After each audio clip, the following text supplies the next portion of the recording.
Ada momen-momen di hidup ini di mana kita merasa terjebak, bukan karena kita bodoh, bukan karena kita lemah, tapi karena hati kita terlalu banyak menaruh cinta di tempat yang salah. Rasanya seperti berjalan di dalam kabut.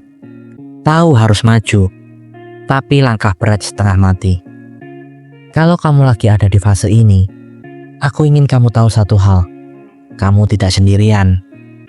Hari ini, mari kita ngobrol bareng-bareng tentang kenapa move on itu bisa terasa mustahil dan bagaimana kita bisa pelan-pelan menemukan jalan pulang ke diri kita sendiri. Tonton video ini hingga akhir agar kamu tidak gagal paham.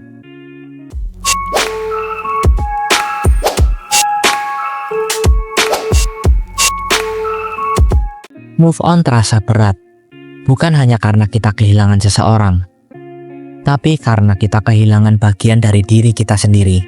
Dalam psikologi, ada yang disebut emotional encoding. Pengalaman emosional yang kuat akan tertanam dalam otak jauh lebih dalam daripada pengalaman biasa. Itu kenapa sekedar mendengar lagu tertentu atau mencium aroma tertentu bisa tiba-tiba meneteskan air mata. Untuk mulai melepaskan, kita bukan hanya harus melupakan, tapi harus membangun pengalaman emosional baru yang positif. Mungkin sederhana, seperti belajar sesuatu yang baru, berjalan di taman yang belum pernah kita datangi, atau sekedar menemukan kembali hal-hal kecil yang membuat kita bahagia tanpa bergantung pada siapapun. Seringkali kita makin terjebak dalam zona nyaman yang dibangun bersama dia. Ironis, karena kadang rasa sakit pun terasa nyaman hanya karena sudah terbiasa. Dalam psikologi perilaku, ini disebut loss aversion bias. Otak lebih takut kehilangan apa yang sudah dimiliki daripada mendapatkan sesuatu yang baru. Bahkan, kalau sesuatu yang baru itu lebih baik. Untuk melawannya, kita perlu membangun ritual baru. Misalnya, ganti kebiasaan stalking akun media sosialnya dengan membaca buku atau ikut kelas online. Ritual baru ini akan membantu otak menerima realitas baru tanpa harus terus-menerus mengulang luka lama. Yang memperparah situasi adalah harapan kecil yang tersisa. Satu like di foto Instagram, satu chat apa kabar, bisa menghidupkan lagi seluruh bangunan harapan yang sudah rapuh. Ini terjadi karena fenomena variable reinforcement dalam psikologi. Kita menjadi kecanduan ketidakpastian. Maka untuk sungguh-sungguh bisa move on, aku perlu berani memutuskan tidak mencari tahu kabarnya, tidak membuka jalur komunikasi, dan menghilangkan akses sekecil apapun yang bisa menumbuhkan ilusi. Masalah lain yang sering terjadi adalah distorsi memori. Setelah berpisah, kita cenderung mengingat kenangan indah dan melupakan luka-luka kecil yang sebenarnya sering terjadi. Ini dikenal sebagai rosy retrospection. Kita ingat malam-malam penuh tawa, tapi lupa pertengkaran kecil yang melelahkan. Untuk melawan ini, aku bisa menulis 2 daftar. Satu berisi kenangan indah, satu lagi berisi kenangan buruk, dan membacanya ulang ketika mulai merindukan hubungan itu. Ini membantuku melihat hubungan itu dengan lebih jujur, bukan lewat kaca nostalgia.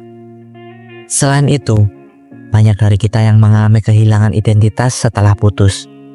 Dalam hubungan, seringkali kita tanpa sadar mengubah diri demi menyesuaikan.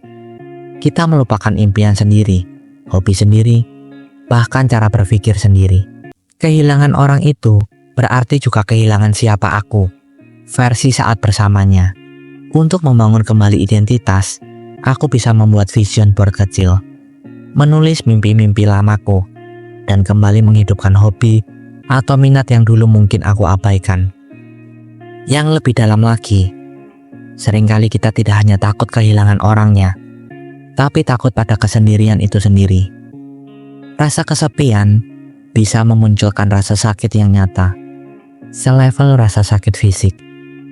Itu kenapa proses move on bukan sekedar tentang melepaskan, tapi juga tentang belajar menikmati kesendirian sebagai sesuatu yang damai dan bukan ancaman.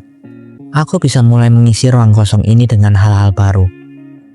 komunitas baru, kebiasaan baru, atau sekedar menghabiskan waktu bersama keluarga tanpa merasa terpaksa.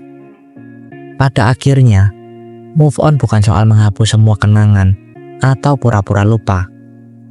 Move on adalah keberanian untuk tetap berjalan meski hati masih berat. Ini tentang memilih diri sendiri, memilih untuk bertumbuh, memilih untuk bahagia.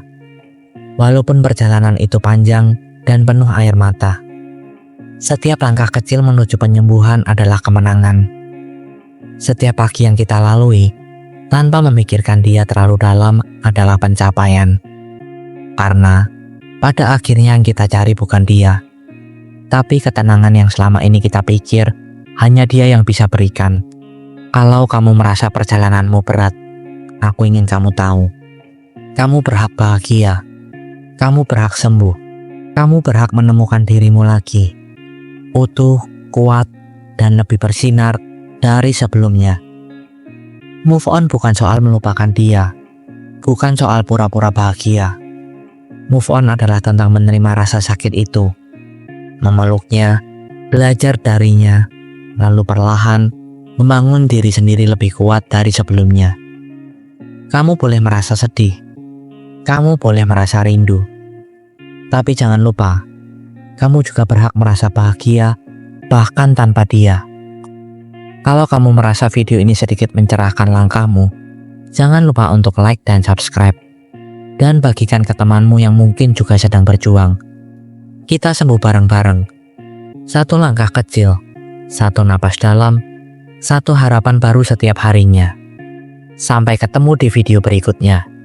Dan ingat, healing itu perjalanan panjang, tapi setiap langkahmu tetap berarti. Terima kasih sudah mendengarkan video kali ini hingga akhir. Jika kalian ingin berbagi pengalaman hidup kalian, dan mungkin hanya sekedar berkeluh kesah tentang kehidupan, kalian bisa komen di bawah video ini. Dan saya akan dengan senang hati menjadi pendengar dan rumah bagi kalian yang membutuhkan seseorang untuk mensupport kalian. Dan sertakan hashtag "Saya ingin hidup lebih bahagia" di setiap komen kalian. Sampai bertemu di video selanjutnya. Tuhan memberkati.